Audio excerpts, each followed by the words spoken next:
낮에는 구름 기둥, 밤에는 불 기둥, 이 제목으로 하나님 말씀 전하겠습니다. 430년 동안이나 애굽에서 종살이하던 이스라엘 백성들이 드디어 애굽을 나오게 되었습니다. 이것을 성경은 출애굽, 엑소더스라고 합니다. 영어 엑소더스는 헬라어 엑스와 호도스, 이 두 단어가 합해진 말입니다. 엑스는 그 뜻이 밖으로이고 호도스는 웨이, 길입니다. 그래서 엑스호도스는 길 밖의 길입니다. 길 밖의 길. 즉 출애굽의 진정한 의미는 단지 애굽에서 나오는 것만이 아니라 길 밖의 길로 가야 한다는 의미입니다. 길 밖의 길은 길 외의 길, 다시 말해서 길이 아닌 길입니다. 본래 엑스호도스에는 길이 없습니다. 그 길 밖의 길이 바로 광야입니다. 광야는 길이 없습니다. 지도도 없습니다. 끝없이 펼쳐진 모래와 돌멩이 투성이뿐인 광야에 무슨 길이 있을 수 있겠습니까? 그저 엑스호도스, 길 밖의 길뿐입니다. 길이 없는 길뿐입니다. 그 길 밖의 길을 인도하시는 분이 우리 하나님이십니다. 길 밖의 길뿐인 광야에서 이스라엘을 가나안까지 인도하시는 분은 오직 하나님 뿐이십니다. 그때 그 길 밖의 길은 하나님께서 인도하시는 새롭게 난 길, 새 길이 됩니다. 흔히 인생에서 길을 잃었다라고 말하는 경우가 있습니다. 나이가 들면서 어떤 길로 가야 할지, 무슨 일을 해야 할지 모르겠다라고 걱정을 합니다. 우리의 자녀들도 마찬가지입니다. 프라이머리에서 하이스쿨로 진학을 할 때, 또 대학을 정할 때, 취업을 할 때, 그리고 결혼을 할 때 어떤 선택을 해야 할지 결정하는 것도 쉽지 않습니다. 당연합니다. 그건 우리 인생이 광야이기 때문입니다. 나이가 많든 적든 10대이건 60대이건 간에 영원한 가나안인 천국에 갈 때까지 우리의 인생은 광야를 걷는 것입니다. 그렇다면 우리의 인생길도 엑스호도스, 길 밖의 길입니다. 우리가 계획하고 정해놓은 길을 걷고 있는 것 같지만 그 길은 사실 길 밖의 길입니다. 실제로 내일 당장 어떤 길이 우리 앞에 펼쳐질지 우리는 알 수 없습니다. 그저 길 밖의 길을 한 걸음 한 걸음 조심스럽게 내디딜 뿐입니다. 그때 그 길 밖의 길을 걸어가고 있는 우리를 하나님께서 인도하십니다. 하나님께서 우리의 손을 붙잡고 영원한 본향인 가나안으로 인도해 가십니다. 그 하나님의 손을 붙드는 것, 그것이 믿음이에요. 우리 집 아이들이 초등학생 때 함께 학교까지 걸어 다닐 때가 있었습니다.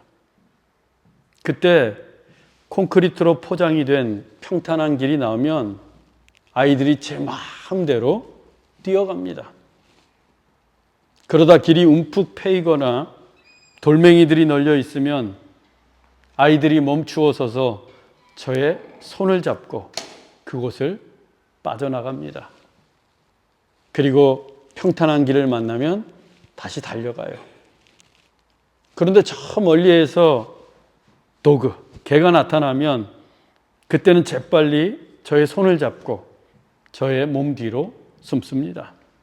드림이도 에이미도 그렇게 저에게 찰싹 달라붙어서 개가 서성이고 있는 길을 지나갑니다. 이 움푹 패인 길이나 개가 서성이고 있는 길은 우리 아이들에게는 엑스호도스, 길밖에 길인 셈이었습니다. 그때는 제 손을 꼭 잡고서 그 길밖의 길을 지나가곤 했습니다. 우리 아이들이 왜 저의 손을 붙잡았겠습니까? 저를 믿었기 때문입니다. 아빠가 움푹 패인 길을 안전하게 인도해 줄 것을 믿었고, 아빠가 서성이는 개로부터 자신들을 보호해 주리라 믿었기 때문입니다. 그런데 사실 저도 좀 무서웠습니다. 우리와 하나님과의 관계도 똑같습니다. 이 광야와 같은 인생길, 그 길밖의 길을 걸어가는 방법은 하나님의 손을 붙잡고 그분의 인도하심을 따라가는 것입니다. 그분의 보호하심 가운데 걸어가는 것입니다. 그 하나님의 손을 붙잡는 것이 믿음이라고 했습니다. 그래서 우리의 인생은 믿음으로 우리의 길을 가고 오직 믿음으로 사는 것입니다. 사랑하는 여러분, 하나님의 손을 붙드십시오. 믿음으로 하나님의 손을 붙들고 우리 앞에 놓인 엑스호도스, 길밖의 길을 걸어갈 때 하나님께서 그 길을 날마다 새롭고 또 새롭게 하실 줄로 믿습니다. 하나님이 애굽의 장자가 죽는 10번째 재앙을 내리셨습니다. 죽음의 사자가 애굽 온 땅을 덮친 것입니다. 애굽의 바로 왕이 그 10번째 재앙 앞에서 항복을 하고 이스라엘 백성들을 애굽에서 나가라고 했습니다. 이스라엘이 430년 만에 애굽을 나오게 된 것입니다. 그 긴 세월 동안 노예로 살면서 학대받고 매맞고 고통당했던 그들이 마침내 자유를 얻어 출애굽, 애굽에서 나오게 되었습니다. 그리고 오늘의 본문이 이렇게 이어집니다. 본문 20절입니다. 그들이 숫곳을 떠나서 광야 끝 에담의 장막을 치니. 이스라엘은 애굽에서 나오면 모든 게 행복할 줄 알았습니다. 지독히도 고통스러웠던 애굽만 벗어나면 모든 일이 잘 될 줄 알았습니다. 하지만 애굽을 나와 그들이 만난 곳은 사막, 광야였습니다. 그들이 숫곳을 떠나서 광야 끝 에담의 장막을 치니. 이 에담의 위치는 광야 끝으로 애굽과 광야의 그 경계선에 있었습니다. 숫곳에서 벗어나 광야가 막 시작되는, 그래서 광야의 이쪽 끝이 에담이었습니다. 이스라엘은 광야길이 시작되는 그 에담에 장막을 쳤습니다. 그리고 에담부터 쭉 광야입니다. 광야가 어떤 곳입니까? 물도 없고 먹을 것도 없습니다. 광야는 길도 없고 지도도 없다고 했습니다. 그래서 광야는 엑스호도스, 길밖에 길입니다. 애굽에서 힘들게 벗어난 이스라엘이 지금 길밖에 길인 에담에 장막을 쳤습니다. 우리는 여기에서 애굽을 나와도 인생은 광야임을 알 수 있습니다. 고통의 땅 애굽을 벗어나도 우리 앞에 놓인 길은 광야길입니다. 애굽을 나와도 엑스호도스, 길밖에 길입니다. 언제까지요? 천국 가는 그날까지입니다. 천국 가는 그날까지 우리의 인생은 광야에 놓여 있고 그 길밖의 길을 걸어야 합니다. 그래서 인생이 고달픈 겁니다. 힘든 거예요. 때문에 우리에게 더더욱 하나님이 필요합니다. 우리에게는 그 고달픈 광야길에서 붙들고 가야 할 하나님의 손이 필요합니다. 그래야 인생에서 길을 잃지 않습니다. 천국까지 똑바로 갈 수 있습니다. 이스라엘이 지금 그 길밖의 길에 장막을 쳤습니다. 길이 없으니 어디로 가야 할지도 모르고, 물이 없으니 목이 마르고, 먹을 게 없으니 굶주린 그들이었습니다. 그런데 그들이 장막을 친 에담이란 곳이 의미심장합니다. 에담이 뜻하는 바가 그들과 함께이기 때문입니다. 그들과 함께. 광야길이 시작되는 에담의 뜻이 그들과 함께입니다. 누가 그들과 함께 하시겠습니까? 하나님입니다. 하나님이 광야길을 시작하는 에담, 이스라엘과 함께 하신다는 뜻입니다. 길이 없는 광야에서 하나님께서 에담, 그들과 함께 하신다는 것입니다. 그래서 광야에서도 우리는 무섭지 않습니다. 당장에 마실 물이 없고 먹을 양식이 없어도 두렵지 않습니다. 길이 없는 광야라 할지라도 낙심하지 않습니다. 왜? 하나님이 우리와 함께 하시기 때문입니다. 우리가 어디에 있든 어느 길을 가고 있든 그곳이 하나님이 우리와 함께 하시는 에담이기 때문입니다. 우리가 하나님을 믿는 한 우리가 서 있는 곳이 하나님이 함께 하시는 에담입니다. 그 증거가 구름기둥과 불기둥입니다. 본문 21절로 22절입니다.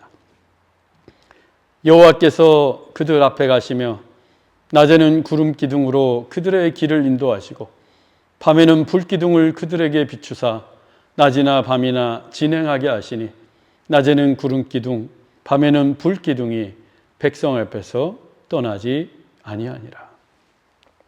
하나님께서 낮에는 구름기둥으로 밤에는 불기둥으로 이스라엘과 함께 하십니다. 낮에는 구름기둥으로 그들의 길을 인도하시고 밤에는 불기둥을 비추어 그들의 발걸음을 인도해 가십니다. 그래서 구름기둥과 불기둥이 의미하는 바는 두 가지입니다. 첫째는 하나님의 임재입니다. 하나님의 임재. 에담이라는 지명의 뜻과 같이 하나님이 그들과 함께 하신다는 상징이 구름기둥과 불기둥입니다. 아무것도 보이지 않는 광야에서 그들이 얼마나 두렵고 또 앞날에 대한 걱정은 얼마나 많았겠습니까? 그런데 하나님이 구름기둥과 불기둥으로 그들 가운데 임재하셨습니다. 그리고 한시도 이스라엘을 떠나지 않으셨습니다. 그래서 이스라엘 자손들은 낮에는 구름기둥을 보고 밤에는 불기둥을 보면서 하나님이 그들과 함께 하신다는 것을 믿었습니다. 그리고 광야에서 엄습해오는 두려움과 걱정도 이겨낼 수 있었습니다. 그 구름기둥과 불기둥을 보면서. 우리의 삶이 아무리 힘들고 어려워도 하나님이 나와 함께 하시고 우리 중에 임재하신다는 확신이 들면 그때부터 두렵지 않습니다. 어려운 고난도 능히 이겨낼 수 있습니다. 이스라엘 백성들도 광야에서 구름기둥과 불기둥을 보며 같은 마음을 품었을 것입니다.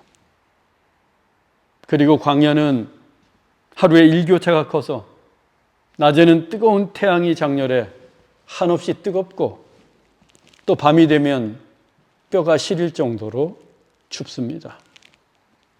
그때 하나님께서 무더운 낮에는 구름기둥으로 뜨거운 태양을 가려주시고 추운 밤에는 불기둥으로 그들을 따뜻하게 해주셨습니다. 그렇게 하나님께서 그들과 함께 하셨습니다. 여러분, 하나님은 언제나 우리와 함께 하시는 임마누엘의 하나님이십니다. 우리 앞에서 결코 떠나시지 않습니다. 그 하나님의 임재를 믿으며 모든 두려움과 염려로부터 자유할 수 있기를 주의 이름으로 축원합니다. 두 번째는 하나님의 인도하심입니다. 하나님의 인도하심. 광야는 길이 없다고 했습니다. 이스라엘은 지금 엑스호도스, 길 밖의 길을 걸어가고 있습니다. 모세조차도 어느 길로 가야 할지 알 수가 없습니다. 그런데 그 광야에서 하나님이 낮에는 구름 기둥으로 그들의 길을 인도하십니다. 그리고 캄캄한 밤에는 불 기둥으로 그들의 길을 비추어 인도해 가십니다. 본문 21절을 다시 보겠습니다. 여호와께서 그들 앞에서 가시며 낮에는 구름 기둥으로 그들의 길을 인도하시고 밤에는 불 기둥을 그들에게 비추사 낮이나 밤이나 진행하게 하심. 여기에서 중요한 구절이 여호와께서 그들 앞에 가시며입니다. 여호와께서 그들 앞에 가시며.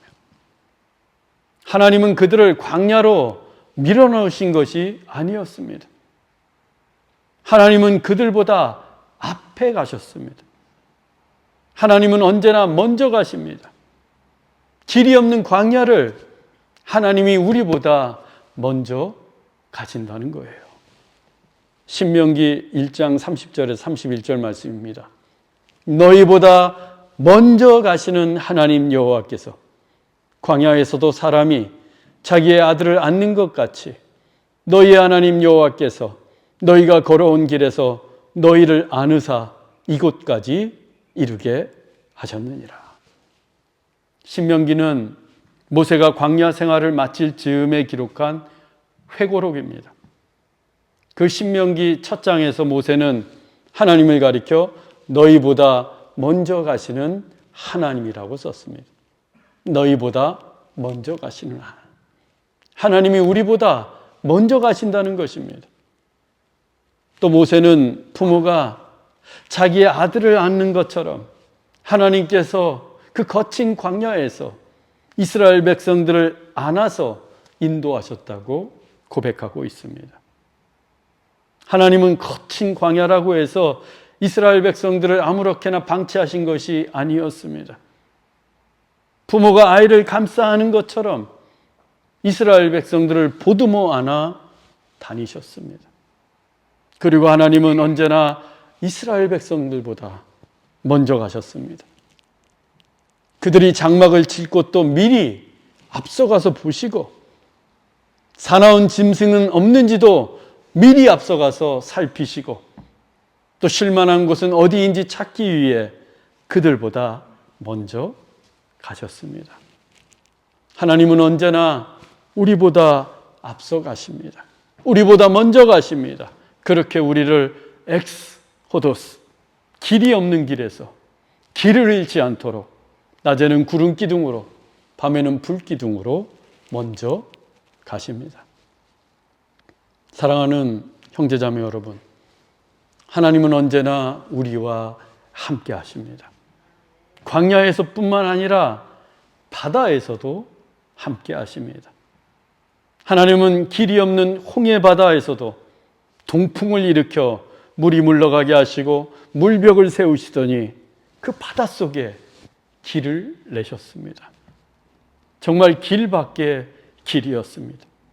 이스라엘이 그 바닷속 길로 홍해를 건넜습니다. 엑스호도스. 우리가 길 밖의 길에 서 있을지라도 하나님의 손을 붙드십시다. 광야든 홍해든 하나님께서 새로운 길을 내실 것입니다. 그리고 우리보다 앞서 가실 것입니다. 저 영원한 본향, 천국 가는 그날까지 하나님의 손을 붙들고 가는 믿음의 사람들이 되기를 주 예수 그리스도의 이름으로 축원합니다. 기도하겠습니다. 사랑의 하나님, 하나님이 우리와 함께 하시고 또한 우리보다 앞서 가신다는 것을 믿습니다. 광야와 같은 우리 인생길에 구름 기둥과 불 기둥으로 인도하시는 하나님을 믿습니다. 오직 믿음으로 하나님의 손을 붙들고 살아가는 우리 모두가 되게 하옵소서. 그래서 천국 가는 그날까지 엑스호도스, 길 밖의 길도 안전하고 평안하게 가게 하옵소서. 길이요 진리요 생명이신 예수 그리스도의 이름으로 기도하옵나이다. 아멘.